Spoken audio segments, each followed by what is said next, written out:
Bismillahirrahmanirrahim. Assalamualaikum warahmatullahi wabarakatuh. Alhamdulillahi rabbil alamin. Wassalatu wassalamu ala asyrafil anbiya'i wal mursalin wa ala alihi wa sahbihi ajma'in. Amma ba'd. Masyarul muslimin wal muslimat yang dirahmati Allah Subhanahu wa taala. Allah Ghafurun bil ibad. Allah itu maha pengampun terhadap hamba-hambanya yang melakukan kesalahan dan dosa. Allahu latifun bil ibad. Allah itu juga maha lembut terhadap hamba-hambanya, memperlakukan dengan penuh kelembutan untuk hamba-hambanya yang taat, dan juga Allah memperlakukan dengan sangat unik terkadang untuk hamba-hambanya yang melakukan kemaksiatan. Kadangkala cara Allah memberikan kasih sayang kepada hamba-hambanya yang melakukan kemaksiatan tidak seperti gambaran kita berpikir seperti manusia, misalnya di saat mendapati seseorang melakukan kesalahan atau melakukan sebuah perbuatan yang tidak benar. Cara Allah terkadang untuk memberi hukuman pun itu juga berbeda, tidak seperti manusia.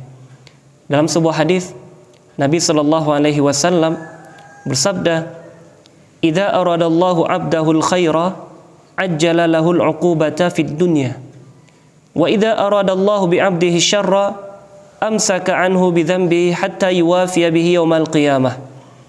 Hadis ini datang dari Anas bin Malik radhiyallahu anhu bahwa Nabi sallallahu alaihi wasallam bersabda, apabila Allah menghendaki kebaikan untuk hambanya, maka dia akan menyegerakan untuknya hukuman di dunia. Dan apabila Allah menghendaki kejelekan untuk hambanya, maka dia akan menahan darinya hukuman karena dosanya, sehingga kelak di akhirat dia akan menyempurnakan hukuman untuknya. Hadis riwayat At-Tirmidzi dengan nomor hadis 2319 dengan sanad yang hasan. Masyarul muslimin dirahmati Allah Subhanahu wa taala, apabila Allah menginginkan kebaikan kepada hambanya, sedangkan hamba ini terkadang melakukan kemaksiatan dan dosa, maka Allah kadangkala langsung mengazab dan menghukum hambanya itu di dunia, supaya kelak di akhirat hamba ini menghadap Allah dalam keadaan bersih. Mengapa demikian? Karena pembersihan atas dosa-dosanya telah Allah lakukan di dunia, dan ini bagian daripada kebaikan yang Allah inginkan kepada si hamba.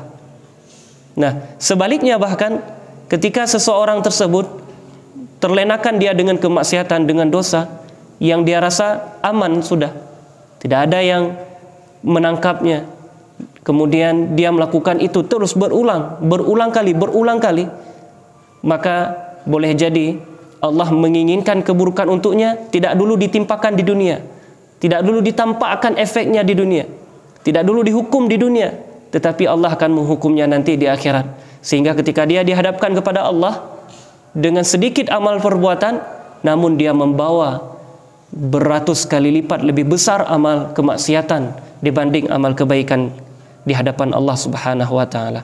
Tentunya kaum muslimin yang dirahmati Allah Subhanahu wa taala, ini cara Allah memperlakukan hambanya dengan penuh kelembutan, bahkan bagi orang yang bermaksiat, bagi orang yang melakukan kesalahan, bagi orang yang tidak melakukan kesalahan juga kadang demikian.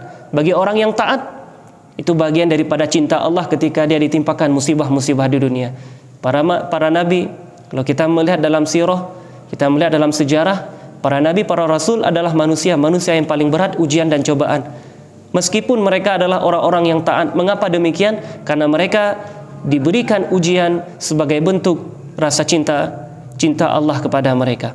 Masyarul muslimin, dari hadis yang barusan kita bacakan, di situ terdapat kepada kita faedah-faedah yang sangat luar biasa. Di antara faedahnya bahwa dosa dan maksiat merupakan sebab turunnya musibah dan cobaan. Maka bagi orang yang tidak melakukan kesalahan dan tidak melakukan maksiat, tetapi juga mendapatkan musibah, dia mesti mensikapinya dengan sabar dan syukur. Sabar atas musibah yang dia dapatkan, syukur bahwa Allah sedang menguji dia untuk menaikkan derajatnya.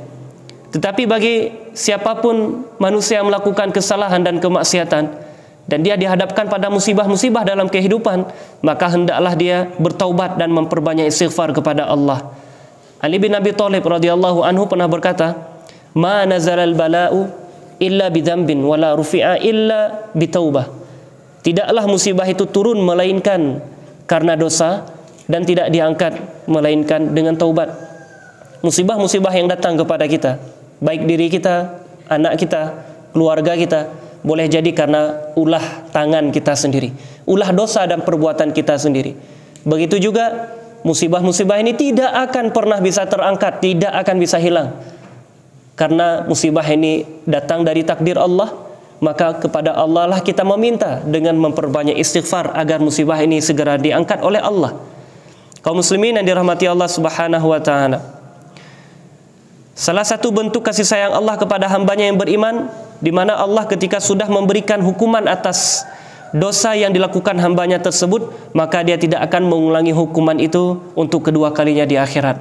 Perlu kita sadari bahwa hukuman Allah di dunia itu masih lebih sangat ringan, sangat ringan dibandingkan hukuman Allah kelak di akhirat.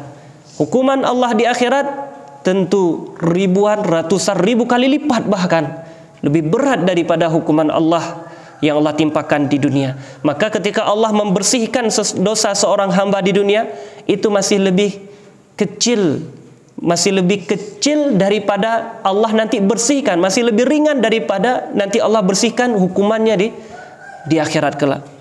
Masyarul muslimin yang dirahmati Allah, perlu kita sadari bahwa kita ini banyak dosanya, kita ini banyak maksiatnya.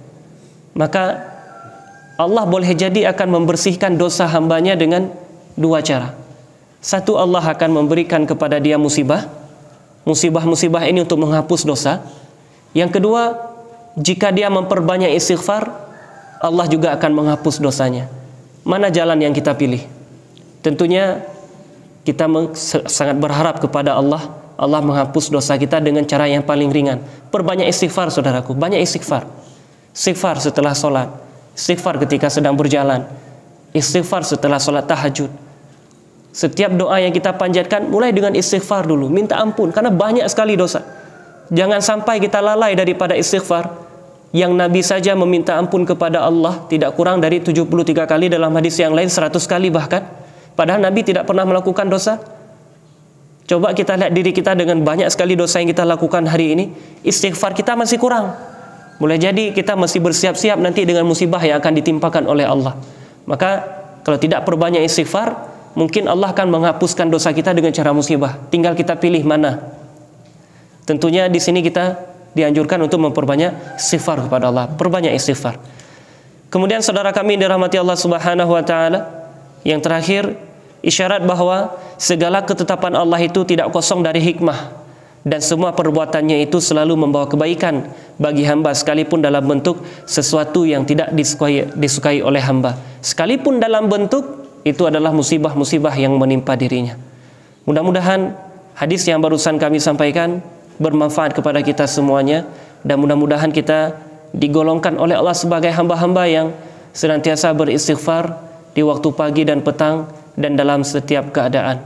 Dan mudah-mudahan dosa-dosa kita digugurkan oleh Allah dengan istighfar kita, karena Allah ghafurun bil ibad. Allah itu Maha Pengampun terhadap hamba-hambanya. Allahumma ighfir lana, Allahumma ighfir lana, Allahumma ighfir lana wa liwalidayna warhamhuma kama rabbawna shighara. Amin ya rabbal alamin. Kami padai subhanakallahumma wa bihamdika asyhadu an la ilaha illa anta astaghfiruka wa atubu ilaik. Wassalamualaikum warahmatullahi wabarakatuh.